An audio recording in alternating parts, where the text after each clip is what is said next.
الحمدللہ رب العالمین والصلاة والسلام علی سید الانبیاء والمرسلین فاعوذ باللہ من الشیطان الرجیم بسم اللہ الرحمن الرحیم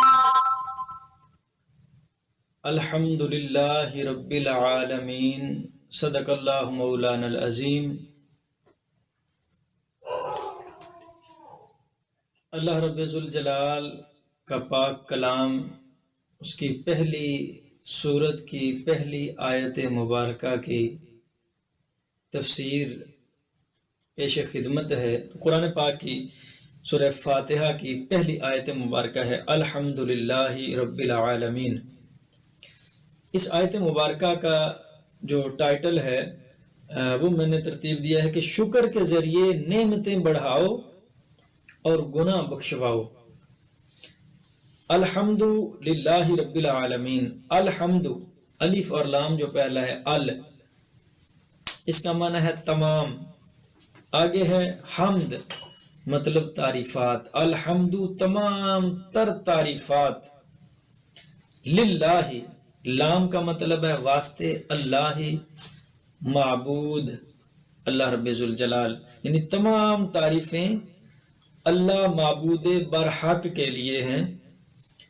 رب العالمین، رب پالنے والا، پرورش کرنے والا، العالمین، الف لام کا معنی پھر وہی تمام، عالمین عالم کی جمع ہے جس کا معنی ہے جہان، مطلب تمام جہان، تمام تعریفیں اس معبود برحق کے لیے جو تمام جہانوں کو پالنے والا ہے۔ لفظی اور با محاورہ ترجمہ اس آیت مبارکہ کا ہو چکا۔ حمد کہتے ہیں کسی کی تعریف کرنا زبان کے ساتھ، وہ کسی نعمت کے بدلے میں ہو یا نہ ہو، اسے حمد کہتے ہیں۔ اسی طرح دوسرا ایک لفظ استعمال ہوتا ہے شکر۔ شکر کا مطلب ہوتا ہے کسی نعمت کے بدلے میں آپ کسی کے احسان کا اظہار کرتے ہیں تو وہ شکر بن جاتا ہے۔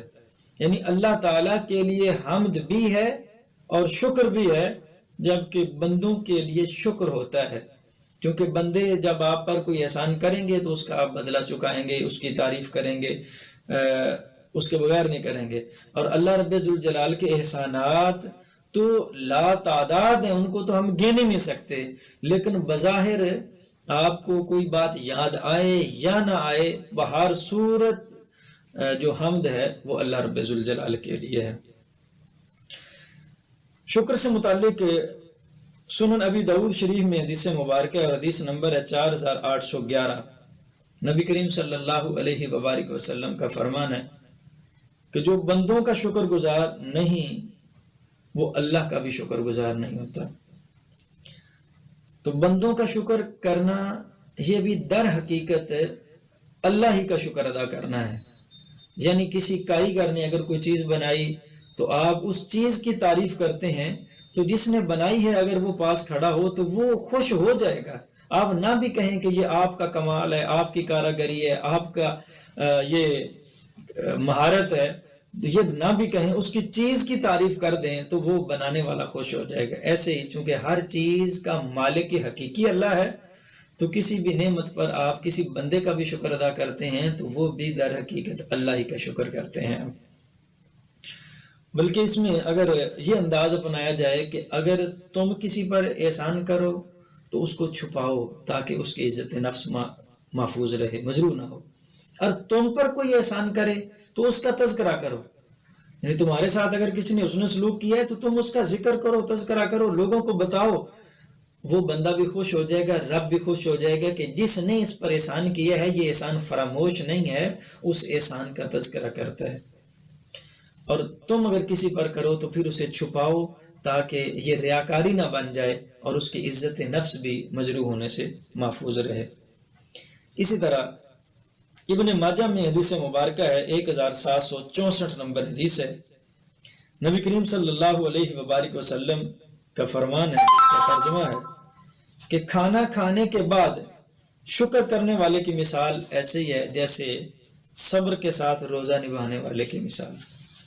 یعنی الطائم الشاکر کالصائم الصابر، صبر کے ساتھ آپ روزہ نبھاتے ہیں تو جتنا اس کا اجر ہے، آپ کھانا کھا کے شکر کرتے ہیں تو اس پر بھی اللہ تعالیٰ اتنا اجر عطا فرماتا ہے۔ کھانے کے بعد شکر کرنے سے سابقہ گناہ معاف ہو جاتے ہیں۔ سنن ترمذی شریف 3458 نمبر حدیث مبارکہ میں حضور کا فرمان ہے کہ اگر کوئی بندہ کھانا کھانے کے بعد اللہ کا شکر ادا کرتا ہے، یہ دعا مانگتا ہے کہ اے اللہ تو نے مجھے کھلایا پلایا، تو نے مجھے یہ رزق دیا، یہ میری محنت اور تگ و دو کے بغیر تو نے عطا فرمایا، ایسے کوئی دعا مانگتا ہے، اللہ کا شکر کرتا ہے، تو سرکار دو عالم صلی اللہ علیہ وسلم کا فرمان ہے یہ کھانا کھا کے شکر کرتا ہے، اللہ اس کے سابقہ سارے گناہ معاف فرما دیتا ہے۔ اتنا بڑا اجر ہے کہ کھانا کھا کے شکر کریں تو سابقہ گناہ بھی اللہ معاف فرما دیتا ہے۔ شکر کرنے سے نعمتوں میں اضافہ ہوتا ہے اور نعمتیں محفوظ ہو جاتی ہیں۔ یعنی آپ شکر کریں تو اللہ کا وعدہ ہے لئن شکرتم لازیدنکم، جس نعمت کو آپ بڑھانا چاہتے ہیں اس پر شکر کریں، اللہ کا وعدہ ہے اللہ ضرور اس میں اضافہ فرما دے گا۔ جس نعمت کو آپ چاہتے ہیں کہ ہمیشہ میرے پاس محفوظ رہے، یہ چھن نہ جائے، ضائع نہ ہو، ختم نہ ہو، اس پر بھی شکر ادا کریں، کیونکہ حدیث پاک ہے کہ نعمتوں کی حفاظت شکر کے ذریعے کر لو، اور قرآن کی آیت بتا رہی ہے کہ نعمتوں میں اضافہ شکر کے ذریعے کر لو۔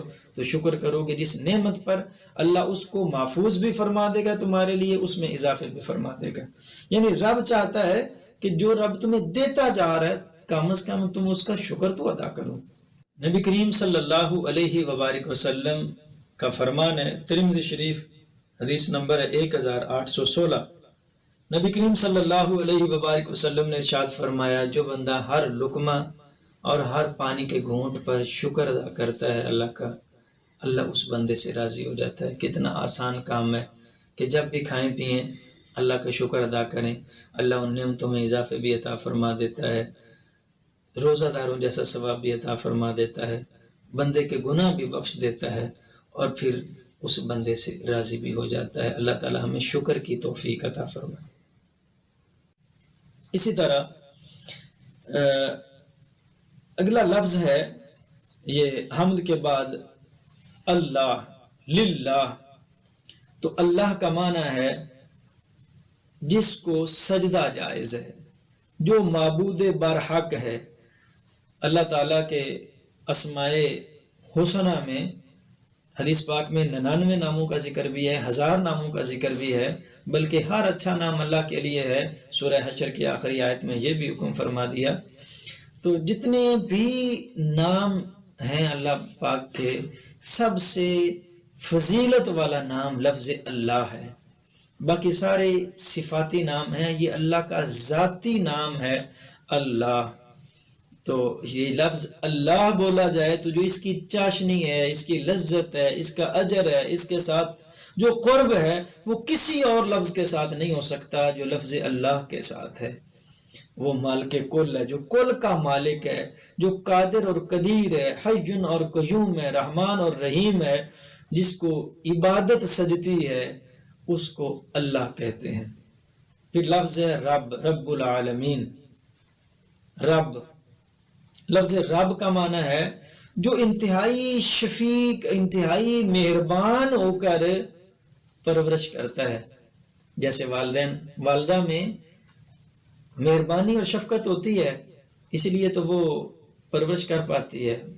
باپ میں مہربانی ہوتی ہے، جیسے سورہ بنی اسرائیل میں 15ویں پارہ میں بھی اللہ تعالیٰ نے فرمایا رب ارحمہما کما ربیانی صغیرا، تم اس طرح مانگا کرو کہ اے اللہ میرے والدین پر بھی اسی طرح مہربانی فرما جیسے انہوں نے بچپن میں مجھے پالا ہے۔ یعنی والدین کو بھی وہاں رب کہا گیا ہے۔ تو رب کا معنی ہے پالنے والا۔ تو اللہ تعالیٰ اپنوں کو، پرایوں کو، ماننے والوں کو، نہ ماننے والوں کو، مسلمانوں کو، کافروں کو، مطیع اور فرما برداروں کو، نافرمانوں کو، سب کو اللہ پالتا ہے۔ تو یہ اللہ رب ذوالجلال کا جو اسم رب ہے یہ اس کا فیضان ہے۔ اپنے والدین کے ساتھ حسن سلوک یہ ہے کہ ان کی خدمت کریں، ان کے پاؤں دبائیں، ان کے پاس بیٹھیں، ان کی ضروریات کا خیال کریں، اور ان کو وقت دیں، ان کے ساتھ بیٹھ کے باتیں کریں تاکہ وہ مانوس رہیں، وہ تنہائی محسوس نہ کریں۔ یہ والدین کے ساتھ حسن سلوک ہے۔ تو لفظ رب کے بعد لفظ ہے عالمین۔ عالم کی جمع ہے، عالم کہتے ہیں جہان کو، دنیا کو۔ مفسرین کرام نے مختلف تعداد میں عالمین کی تعداد بتائی ہے۔ بعض نے لکھا ہے کہ 18,000 عالم ہیں، مخلوقات ہیں۔ بعض نے لکھا ہے کہ 40,000 عالم ہیں۔ بعض نے 80,000 عالمین کا ذکر کیا ہے کہ اتنے عالم ہیں۔ اور تھوڑا غور کریں کہ اگر 18,000 40,000 یا 80,000 جتنے بھی، اللہ بہتر جانتا ہے جتنی مخلوقات ہیں، جتنے عالم ہیں، عالمین ہیں، غور کریں کہ اللہ ان سب عالمین کا، ان تمام جہانوں کا، ان تمام مخلوقات کا رب ہے۔ ان تمام مخلوقات، تمام جہانوں، تمام عالم کا حضور صلی اللہ علیہ وسلم ان کے لیے رحمت ہے۔ ہم تو ایک انسان ہیں، ایک مخلوق ہیں، تو نبی کریم صلی اللہ علیہ وسلم کی رحمت کا اندازہ کیجئے۔ جتنی مخلوقات کے لیے اللہ رب العالمین ہے، اتنی ہی مخلوقات اور اتنے جہانوں کے لیے نبی کریم صلی اللہ علیہ وسلم رحمت للعالمین ہے۔ حضرت عائشہ صدیقہ رضی اللہ تعالی عنہ سے روایت ہے، آپ فرماتی ہیں رسول پاک صلی اللہ علیہ وبارک وسلم نے ارشاد فرمایا، ہر انسان 360 جوڑوں کے ساتھ پیدا ہوتا ہے۔ مطلب انسان کی باڈی میں 360 جوڑ ہوتے ہیں، اور جس نے اللہ اکبر، الحمدللہ، لا الہ الا اللہ، سبحان اللہ، استغفر اللہ پڑھا، اور لوگوں کے راستہ سے کوئی پتھر، ہڈی، کانٹا، تکلیف دہ چیز دور کی، لوگوں کو نیکی کی طرف بلایا اور برائی سے منع کیا، تو گویا اس شخص نے اپنے 360 جوڑوں کے بدلے شکر ادا کر دیا۔ اور حضور نے فرمایا کہ اس دن وہ اس حال میں چل رہا ہوگا بندہ کہ جہنم سے آزاد ہوگا۔ یعنی دن میں ایک مرتبہ اگر جو بندہ پڑھ لیتا ہے اللہ اکبر، الحمدللہ، لا الہ الا اللہ، سبحان اللہ، استغفر اللہ، یہ پڑھ لے، راستے میں کوئی تکلیف دہ چیز ہو اسے دور کرے، کسی کو اچھائی کی بات بتائے، برائی سے روکے، تو یہ اس دن اپنے بدن کے تمام اعضاء کی طرف سے گویا یہ اللہ کا شکر ادا کر دیتا ہے۔ تو یہ چند ایک روایات اور معروضات تھیں۔ الحمدللہ رب العالمین، اس آیت مبارکہ کی روشنی میں تفسیر، اللہ پاک ہمیں عمل کی توفیق عطا فرمائے، قرآن و حدیث کا فہم عطا فرمائے، اپنی اور اپنے حبیب صلی اللہ علیہ وبارک وسلم کی اطاعت اور نبی رحمت صلی اللہ علیہ وسلم کی کامل اتباع نصیب فرمائے۔ وما علینا الا البلاغ۔